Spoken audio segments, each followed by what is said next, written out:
Maligayang pagdating sa channel ko. Ngayong araw ay babasahin na naman natin ang isang napakagandang salita ng Diyos na hango sa aklat ni Juan.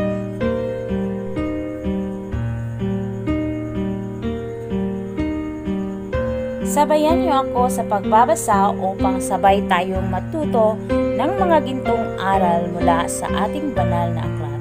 Hindi kasi kumpleto ang araw ko kapag di ko ito magagawa.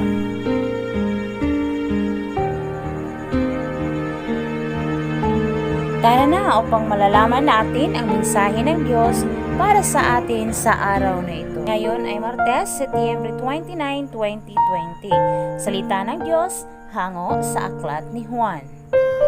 Nakita ni Jesus si Nathanael na lumalapit kung kaya't siya ay nagsalita ng tungkol sa kanya.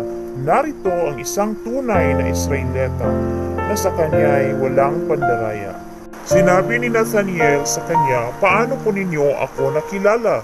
Sinagot siya ni Jesus, "Bago patawagin ni Felipe, nakita kita habang nasa ilalim ng puno ng igo." Sinagot siya ni Nathanael at sinabi, "Rabbi, ikaw ang anak ng Diyos, ikaw ang hari ng Israel." Sinabi ni Jesus sa kanya, "Naniniwala ka ba dahil sinabi ko sa iyo na nakita kita sa ilalim ng puno ng igos? Mga dakilang bagay na higit pa sa mga ito ang makikita mo."